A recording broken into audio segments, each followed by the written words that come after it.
Hello guys, welcome back to universal wish YouTube channel. ಸರ್ವಜನೋ ಸುಖಿನೋ ಭವಂತು.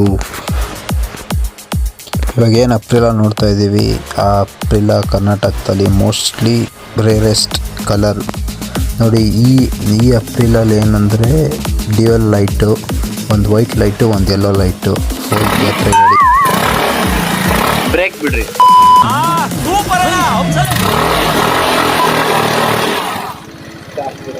ಎಷ್ಟೋ ಜನಕ್ಕೆ ಈ ಸೌಂಡ್ ಕೇಳಿ ಕ್ರಶ್ ಆಗಿರ್ಬೋದು, ಆದರೆ ನನಗೆ ಈ RPM ಮೀಟ್ರ್ ನೋಡಿ ಇಷ್ಟ ಆಯಿತು. ಈ ಗಾಡಿ RPM ಮೀಟ್ರ್ ಒಂಥರ ಚೆನ್ನಾಗಿದೆ.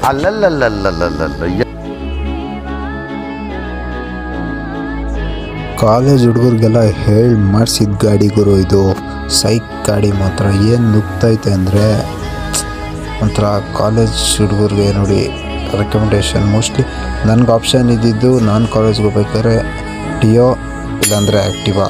ಆದರೆ ಇವಾಗಿರೋ ಕಾಲೇಜ್ ಹುಡುಗರಿಗೆ ಅಪ್ರಿಲ ಮತ್ತು ಎಂಟಾರ್ಕ್ ಇದೆ. ಫುಲ್ ಜಾಲಿ ಮಾಡ್ಬೋದು ನೀವೆಲ್ಲ. ಯಾವುದೇ ಬೈಕ್ ಜೊತೆ ನೀವು ಜಾಲಿ ಮಾಡಬೇಕಂದ್ರೆ ಈ 3 ರೂಲ್ಸ್ನ ಯಾವತ್ತೂ ಜ್ಞಾಪಕ ಇಟ್ಕೊಂಡಿರಿ. There are only 3 rules. First rule, don't go behind girls. Second rule, ಹುಡುಗಿಯರಿಂದ ಹೋಗಬೇಡಿ. Third rule, ಲಡ್ಕಿ ಕೆ ಪೀछे ಮತ್ ಜಾओ. ಈ ಬಡತವಿಂದ ದೇಶ ಉದ್ಧಾರ ಆಯ್ತದ. ಕ್ರೇಜಿ ಗಾಡಿಗಳು ಇದಂತೂ. ಫುಲ್ ಇಟ್ಟಾಡ್ಬಿಡ್ಬೋದು. ನಾವಂತೂ ಫುಲ್ ಇಟ್ಟಾಡ್ತಾನೆ ಇದ್ದೀವಿ. ವಿಷಯಕ್ಕೆ ಇನ್ನೂ ಇದ್ರಲ್ಲಿ ವೀಲಿ ಹೊಡೆದಿಲ್ಲ ಅಂತ ಯೋಚನೆ ಮಾಡ್ತಾಯಿದ್ದೀರಾ? ಯೋಚನೆ ಮಾಡಬೇಡ್ರಿ, ಇದರಲ್ಲೂ ಒಂದು ವೀಲಿ ಬರುತ್ತೆ ಅತಿ ಶೀಘ್ರದಲ್ಲಿ. ಬಟ್ ಎಲ್ಲ ಟೈಮಲ್ಲೂ ವೀಲಿ ಹೊಡ್ಕೊಂಡು ಬಿದ್ದಿರೋಕ್ಕಾಗುತ್ತಾ? ಇವೆಲ್ಲ ಚಪ್ಪಲಿ ಅಂದ್ಬಿಡ್ತಾರೆ. ಆಮೇಲೆ ವೀಲಿಗೆ ಬೆಲೆನೇ ಹೋಗ್ಬಿಡುತ್ತೆ. ಆಮೇಲೆ ಸಿಕ್ಕಿದ ಜಾಗದಲ್ಲೆಲ್ಲ ಹೊಡಿತಾಯಿದ್ರೆ ಆದಷ್ಟು ಸಿಕ್ಕಿದ ಜಾಗದಲ್ಲೆಲ್ಲ ವೀಲಿ ಹೊಡೆಯೋದು ಕಡಿಮೆ ಮಾಡಿ, ವೀಲಿ ಸ್ಪೋರ್ಟ್ನ ಉಳಿಸಿ ಬೆಳೆಸಿ.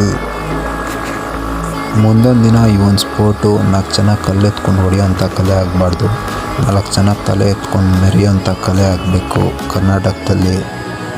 Thank you for watching my YouTube channel. ಧನ್ಯವಾದಗಳು ಗೆಳೆಯರೇ.